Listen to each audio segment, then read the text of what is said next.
धीरेन्द्र शास्त्री की उम्र है 29 साल। 29 साल में वो आदमी बाबा है, देश का सबसे बड़ा बाबा है। दिल्ली की मुख्यमंत्री उसकी आरती उतार रही है। अब इससे ज्यादा बुरा मुझे क्या देखना था अपने इस जीवन में।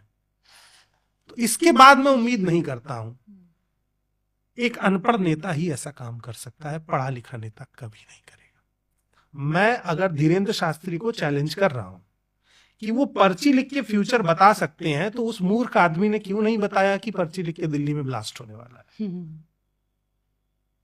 दूरदर्शी है, महान है, बता देते, कुछ लोग बच जाते।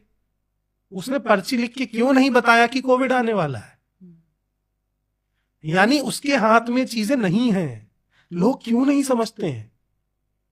सरकार से ज्यादा मैं उन लोगों से नाराज हूं जो इन बाबाओं के दरबार में जाके बैठे हुए हैं, और जो पैसा वो इन बाबाओं के चरणों में रख रहे हैं, अपने बच्चों को किताब खरीद के नहीं दे पा रहे हैं। 500 रुपए में अंबेडकर की 6 किताबें आ जाएंगी, पढ़ाओ। अंबेडकर कहते कहते मर गए कि पढ़ो। शिक्षा शेरनी का दूध है, जो पिएगा वो दहाड़ेगा। आप जनता को कुत्ता बना रहे हैं, आप उसको नहीं पढ़ा रहे हैं, आप उसको कुछ रोटी के टुकड़ों पर अपने आगे पीछे घूमते रहना चाहते हैं।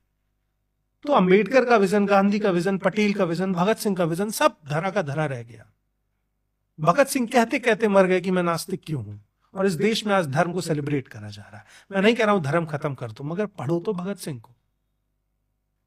वो आदमी जब मर रहा था नया, उसकी फांसी तय हो गई थी।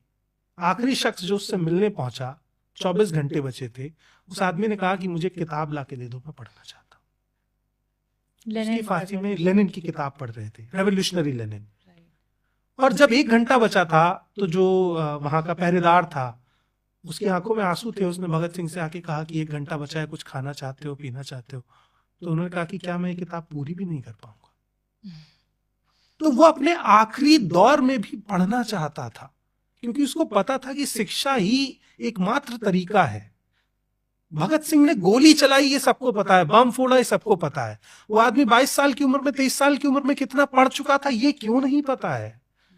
तो पढ़ते नहीं है लोग हमारे देश में। अगर आप पढ़ेंगे नहीं तो आप वही इतिहास जानेंगे जो आपको बताया जाएगा।